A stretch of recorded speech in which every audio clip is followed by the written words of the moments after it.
Hi, this is Dr. C with your video lecture for week 2.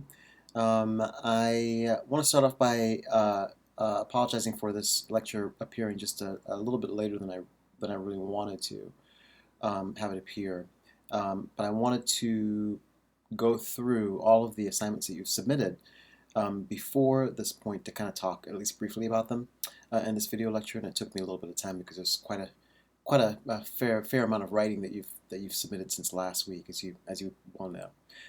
So I've gone through, I think, all but maybe just 5 or 6 or 7 or so of the initial reflections, but everything else I've gone through, and it all looks pretty good. Overall, I think you're all getting the thrust of the course. I'm really glad that we began with that Lost Art of Argument video. It seems to have done the trick in helping all of you develop a sense of the kind of work that we're doing in this class, the kind of argumentation that you're engaged in on the college university level, as well as how the ways in which you've been taught written argumentation before might differ from the ways in which you're going to be taught written argumentation in this course.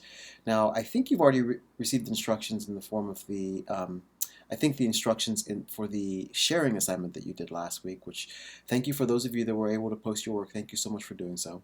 I think those instructions included a step where you go back to the forum in which you submitted that sharing assignment and take a look at the assignments that were submitted there to make sure.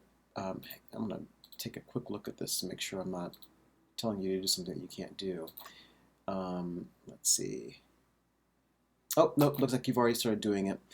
Great. If you haven't already gone back to that sharing assignment and taken a look at the assignments that you see submitted there and clicked on the like button, the little thumbs up button, next to any essays that you see that were submitted in that sharing assignment that resemble the kind of argumentative essay that you will be writing in this class, so essay 1 and essay 2.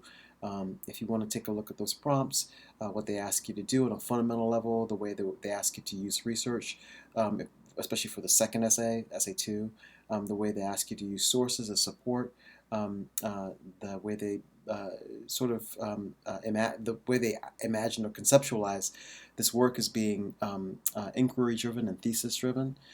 You can use those your understanding of those essays and how they will work and how they must be constructed to go back to that sharing assignment to look through what's been submitted there, and if you see anything that looks kind of like what you'll be doing in this class for those essays, just click the like button next to that essay. This will have two purposes. It serves two purposes at once. Number one, it sort of familiarizes you with the work of your peers, and number two, it allows me to assess whether you have a fairly strong understanding of the major assignments that you'll be engaged in working on in this course, so that if anyone has like an erroneous understanding, and I can sort of pick up on whether the class has that generally good understanding, solid understanding of those assignments. If that's not the case, then I can always, in one of these video lectures or through an announcement or a message or something, I can try to get us back on the right track. So it's important, if you haven't done that already, please go ahead and do that as soon as possible. Today I kind of wanted to talk about, I'm looking off to my notes on another screen, I'm not looking out the window just in case you're wondering. Today, for our video lecture for week 2, we have a few things I wanted to mention. I want to talk about critical reading, give you sort of like the nuts and bolts of critical reading, and give you some advice when it comes to that, as well as reasoning, which is an important part of critical reading. I'll briefly discuss enthymemes, what they are, and how what their relationship is between enthymemes and thesis statements. We'll be working on enthymemes next week, so this will just be sort of a preliminary heads up as to what they are and how they work. I'll also be discussing some details on your upcoming assignments, the reading analysis number 1, which is due at the end of this week, and the synthesis essay, which is due next week. So I'll start at the beginning with critical reading and reasoning.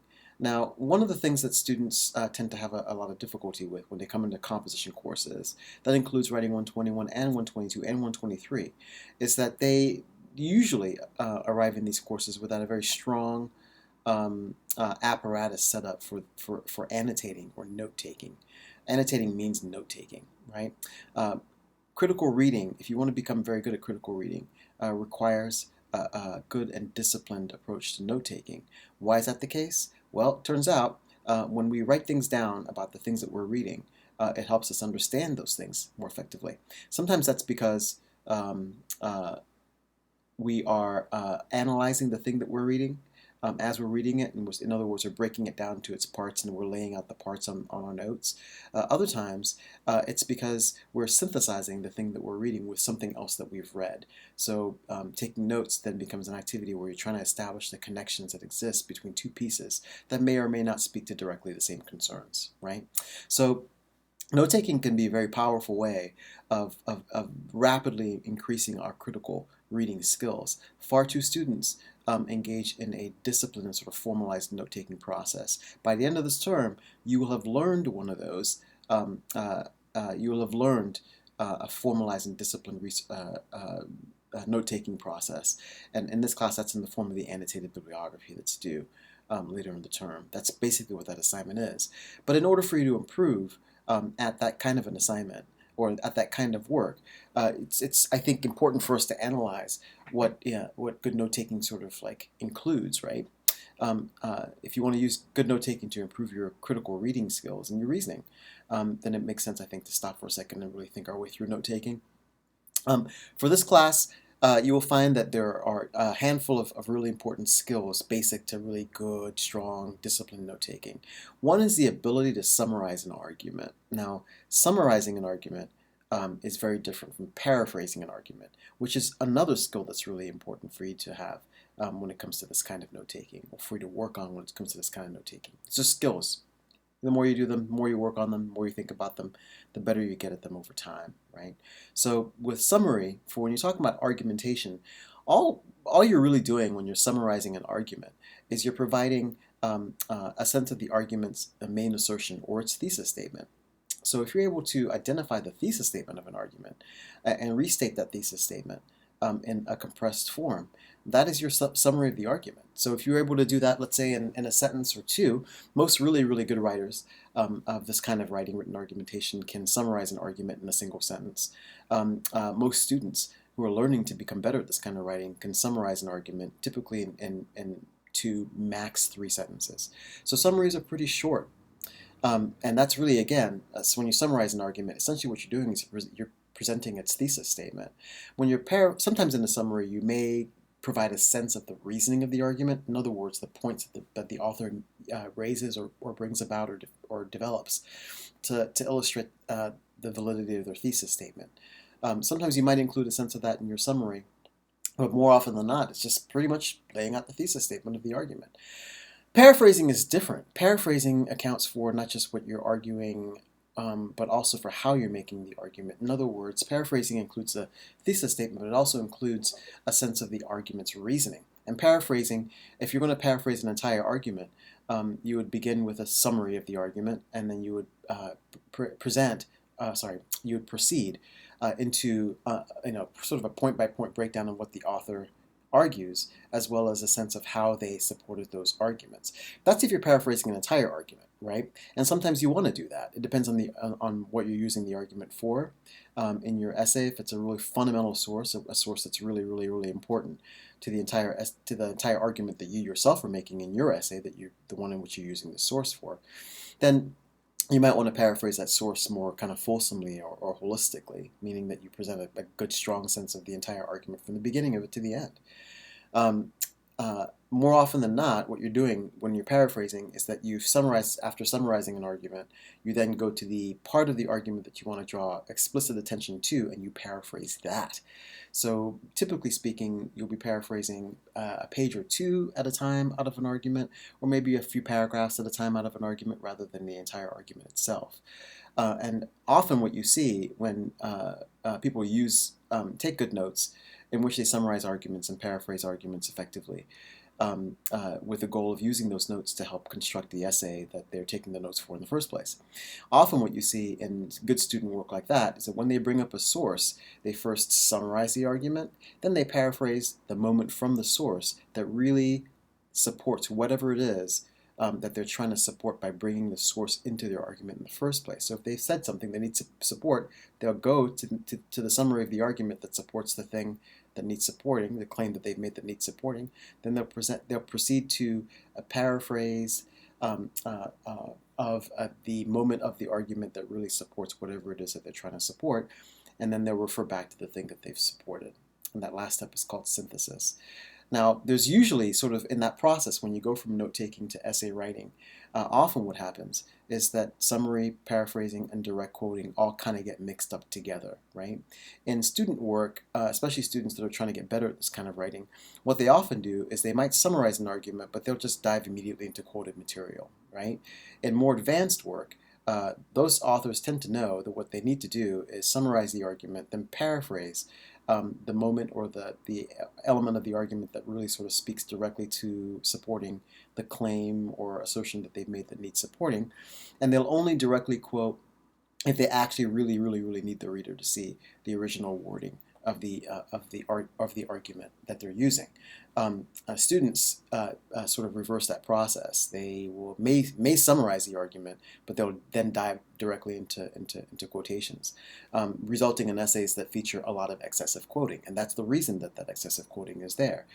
Typically speaking, it's because students need to work on their paraphrasing skills, which speaks to issues in their note-taking skills. If you were good at note-taking, then you probably would be really good at paraphrasing. You're really good at paraphrasing, you're probably not going to be directly quoting an excessive amount in your essays. So you can see how all these things are connected. And it does go right back to critical reading and reasoning. Like if you're able to use note-taking to help you with your critical reading and reasoning, to be able to look at articles, break them down, to assess the arguments that they're laying out, the validity of the arguments, to maybe work your way through whether the argument is speaking to another argument, whether it's an ethically sound argument in the way that it's made, whether its reasoning is strong. All those things can be arrived at through good, strong, disciplined note-taking, which features, again, summary and paraphrase. Those are two main things. You will often quote in your notes as well, but summary and paraphrase are the two sort of like more difficult when you're using other people's words or ideas. There are three ways in which you have of representing them: summary, paraphrase, direct quotation, right? Those are the three ways that you have of representing them. The easiest of the three is obviously direct quotation. Summary is a little bit easier than paraphrase. Summary and paraphrase are obviously much more difficult than direct quotation. So if you're able to use your note-taking to tunnel into your readings by more effectively summarizing their arguments, by paraphrasing their arguments, and by finding maybe representative quotes from the readings, then I think that would help you become a much better critical reader, because it would force you to sort of slow down and assess the arguments that you're looking at. It would help your own reasoning, because by looking at the reasoning of others repeatedly, you can, especially if you're in a class like this where you're learning on improving your own reasoning, by looking at the reasoning of others and assessing the reasoning of others, you tend to improve your own reasoning as well. All through note-taking. Look at that. One little thing that you can do that would really sort of rapidly improve your writing by firming up the ground that you're standing on when you're producing it. So I, in the announcement that I will send out after posting this video lecture, I will include a note-taking prompt. I don't think I've sent it out to you before, but a note-taking prompt that you can use that should help those of you that are wondering, well, how can I improve my note-taking? This prompt is something that you can use. It's got a series of questions on it, answering most, if not all, the questions for the readings that you encounter, the argumentative readings that you encounter, as well as possible, as fully as possible, would be a great way for you to sort of inculcate good note-taking practices into your writing process. For those of you that are struggling with note-taking or that are like, oh my gosh, how do I improve my note-taking? That prompt should help you, so I'll go ahead and make that available to you. I also wanted to talk about enthemes and thesis statements just very, very, very briefly. A thesis statement, all of us know, is the main assertion, right, of a piece of written argumentation or any argument. It's what the argument is saying. What are you arguing, right? And then the reasons or the points that you have in the body of the essay, they basically boil down to, well, why do you think your argument is valid and true? What are your reasons for thinking that this thesis statement is valid and true, right? Make sense? Those are your points. We call them reasons in college. Together they constitute what's referred to as an essay's reasoning. Thesis statement. What are you arguing? Reasoning. Why do you believe the thesis statement to be valid and true, right? Typically speaking, you are taught in high school to articulate your thesis statement. Some students are also taught that when they articulate their thesis statement, they have to sort of telegraph what they're going to do in the body of the essay by basically including their points in their thesis statement. If you've been taught this way, you know exactly what I'm talking about. It ends up producing really long, kind of distended thesis statements that include everything that you're going to talk about in the essay, rather than just delivering the main assertion of the essay. Enthymemes work a little bit differently. An enthymeme is a pretty old word. It's a Greek word. It's a really old word, and it basically means a sentence in which you communicate your thesis statement and your reasoning for a piece of argumentation. So typically speaking, in an enthymeme, and the ways that we'll be building them in this class, is that what's kind of central to them is that you have your thesis statement, right?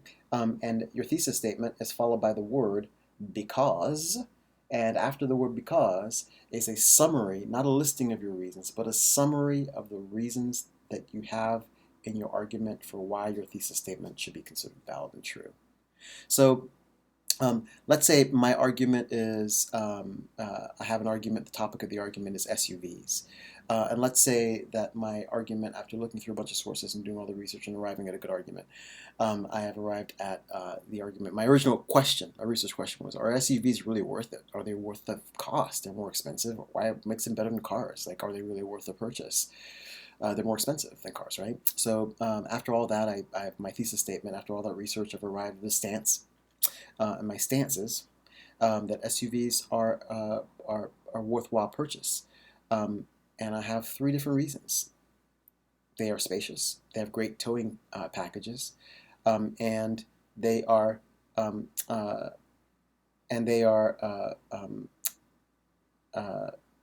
great off-road. All 3 of those things together basically means that SUVs are convenient. So SUVs are a great purchase. Thesis statement. SUVs are a great purchase because SUVs are convenient. Enthymeme. So that's kind of a brief overview of how enthymemes work. We'll talk more about why they're important or why they're worthwhile later in the term. But for right now, just know that that's the difference between enthymemes and thesis statements. Okay. Sorry about that. I had to split this clip up. So that was the enthymemes and thesis statements.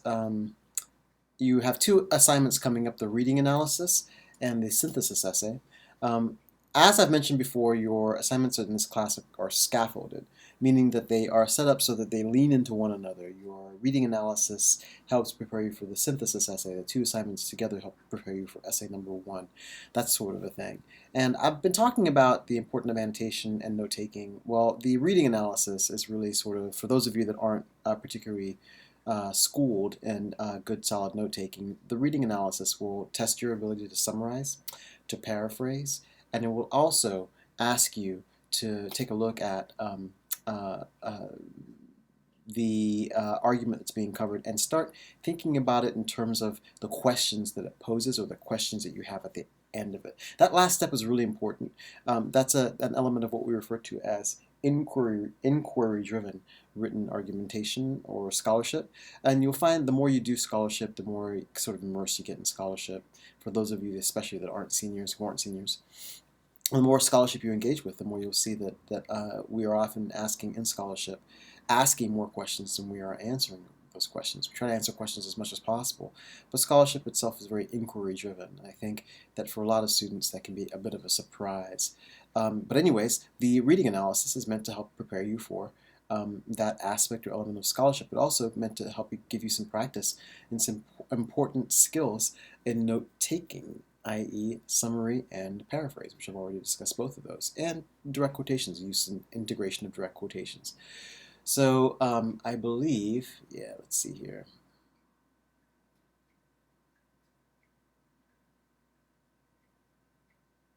Yeah, and that's about it for the reading analysis. Now for the synthesis essay, it builds on skills that you work on in the reading analysis.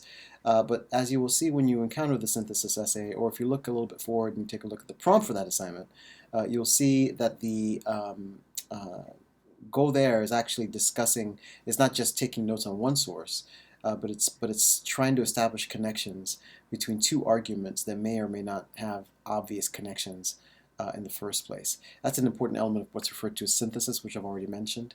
The goal with synthesis, I'll just kind of give a quick breakdown of it, is typically speaking with synthesis, it happens when you are doing research and you encounter articles that are operating within, roughly speaking, the same discourse community, but they're not necessarily talking about exactly the same thing.